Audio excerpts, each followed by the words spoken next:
In my previous episode, I was talking about a very interesting and very fascinating country. And the reason why I personally believe that this is a very fascinating country is because of all the tricks and all the specificities when it comes to the political landscape of this particular West African country. Well, there's no need to be secretive here. I'm talking about Guinea Conakry. And I strongly invite you, if you haven't done it yet, to actually listen to the previous episode before enjoying this one. Welcome to your favorite podcast, Smart, Intellectual, Knowledgeable African.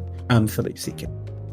It's always a pleasure to be here. It's always a pleasure to be discussing the most interesting topics for Africa with African intellectuals and with people who are strongly passionate about African development and emerging market development.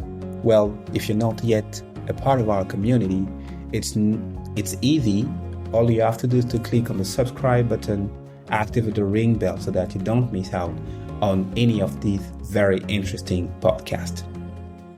Well, a couple of months ago, Guinea, as I was saying, decided to publish the draft of its new constitution again. The reason it's very important is because of all the impact this constitution will have. This constitution was very, very expected from the international community, but also from the West African economic bloc, I'm talking about member of ECOWAS, and also from other African countries, because remember, we are now living under a globalized system, and when it's very difficult and it's very challenging for a country to isolate itself. If you're isolating, you are literally killing yourself, shooting yourself in the foot, because there's no economic prospect. There won't be any economic prospect for your local economy. There also won't be any economic growth, any investment, major investment from international people, and it's going to be very difficult for you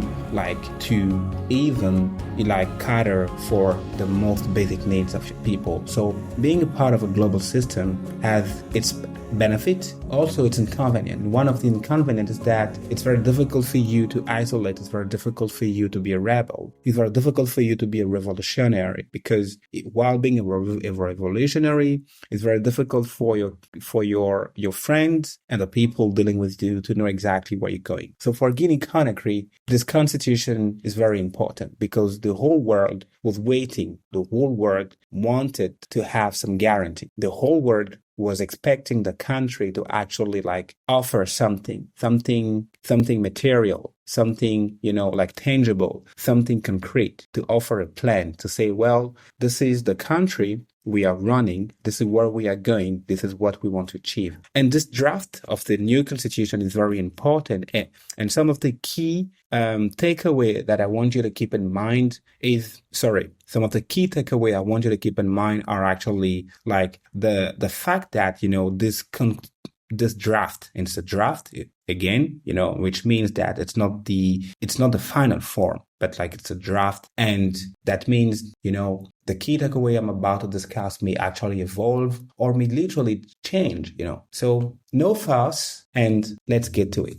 The first major change from the constitution, the draft constitution, is that it proposes a bicameral system, consisting of a national assembly and the Senate, same system like in the United States of America. It also includes a progressive measures, such as the banning of the death penalty and the banning of also female genital mutilation. The Constitution stipulates clearly that anyone arrested, detained, or charged must be informed of the reasons for his or her arrest. And this is a major improvement, actually. It means that arbitrary detention, or arbitrary arrest are now prohibited by the Constitution, which means if you live in Guinea, or if you happen to be in Guinea for business, and if you happen to be arrested by the law enforcement authority, it has to be for a reason. They can no longer arrest you, under arbitrary pretenses and, not having any clear reason why they want to arrest you, or not being in a position to inform you of the reason why they're doing what they're doing. So I think this is very interesting, and this is a very major, development for a country like Guinea Conakry. And I'm not even sure that we have that kind of clause or that kind of protection at a constitutional level in other like major African economy like Cote d'Ivoire or Nigeria or South Africa and stuff like that. So I mean, you can do your research, and let's move forward. Another key takeaway is that it also imposes a strict 2-term limit for the presidency, and each for 5 years. Again, we're coming back to this very interesting, aspect of the constitution. You will notice that when it comes to African country, the roots of the problem with regard to presidential transition or power transition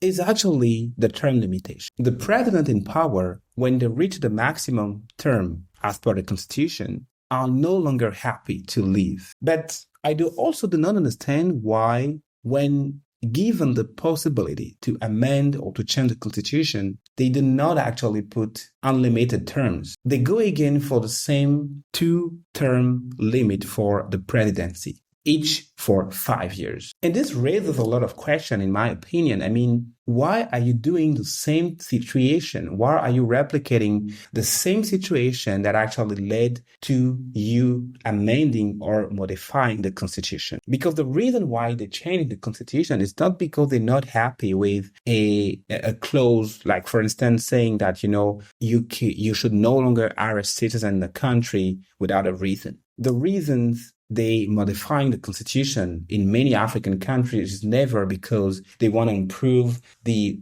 social context or the judiciary context or the judicial context or even the economic context. It's primarily because of presidential and election concerns. They are frustrated or they're not happy with the 2-term limit for the presidency, each for 5 years. So in my understanding, when applying my critical mind, I'm tempted to ask myself, why are you replicating the same situation again? If you believe that the 2-term limits are not actually like constructive, for the country agenda or for the development agenda, when being given the possibility, because most of the time they do it single-handedly. This is like a unilateral way. It's not like they do the modification through a referendum or making sure that they're actually informing the people, the population properly as to the consequences, the impact. Most of the time, this is a unilateral decision coming from the president, and the motion is set by the government, and that actually leads to the modification of the constitution. So in my opinion, if you're doing, and if you're going down that road, you should actually take that road fully. There's no need, to actually do a speed excess and being caught for like driving maybe 1 or 5 kilometer per hour above the speed limit. If you want to go fast on the highway and you know that the speed limit is 110, my friend, I should recommend that you be stopped at least at 130 or 140. If you're getting fined, for speeding at 150, to me, it doesn't make sense. Like, what's the difference between 110 and 115? Like, why do you even bother? So I don't know if you're getting my point. So this is definitely like the major concern when it comes to this new draft constitution. Like, why are you replicating the same term that was already problematic with the former president? Or do you have a clear plan to making sure that whoever is going to win the election, when the election date is set, is actually going to respect and implement, fully the constitution, and make sure that in the next 10 years, we will not be in a scenario where the constitution will be modified again. So this is the first approach and the first analysis I want you to keep in mind. Another very interesting point that the constitution is also the draft constitution is being famous for is because of the silence, around the possibility of, the current leader of the transition, Colonel Mamadi Doumbouya, to become, a candidate. The constitution does not preclude him expressly from being a candidate. The constitution is completely silent about that. Although in the transition, charter, that they actually took in 2021 when seizing power through military force. They actually said that the leader of the current transition should no longer be in a position or should no longer be able to run for president. So now the question remains, will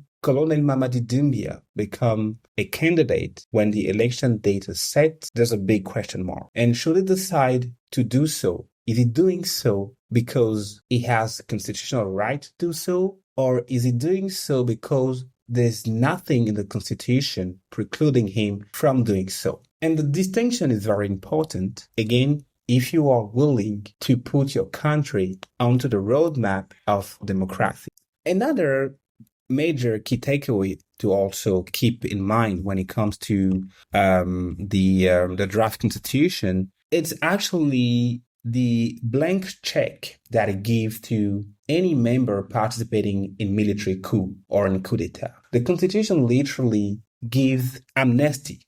The constitution, the draft constitution, literally states that to all the persons involved in a coup d'etat, there will no longer be any legal or judiciary pursuit. These people will under no circumstances be charged for any crime. What does it mean? Well, it means that even with this new draft constitution and even with this new political order, that they're trying to set, the threat will always remain. The possibility will always remain. The cloud will always hang over your head. When becoming a president-elect in Guinea, you will always live with the fear, the likelihood of being overthrown by the next military group. And to me, this is very questioning and this is very sad. Even if you do not want to be charged because those responsible for the coup are still, in charge of running the country, since most of them are a member of the Transition Council, well, at least the constitution could have a provision making sure that this specific group of people perhaps enjoy the privilege of amnesty, but for any future attempt, there will be consequences, legal consequences, judicial consequences. And at least, in my opinion, this single clause could have been very, interesting and could have been able to offer a bit of credibility to this new draft constitution and to also what a country is willing to go in terms of upholding the true tenets of democracy. I don't know what you think of this analysis. I also don't know what you think of the key takeaways, from the draft constitution I just mentioned. Let me know your opinion. Let me know your position. Let me know your views. Don't be shy. And thank you again for your support. Thank you for listening to your favorite podcast, Smart, Intellectual, Knowledgeable African, the only podcast where strong realities meet powerful perspectives. À bientôt.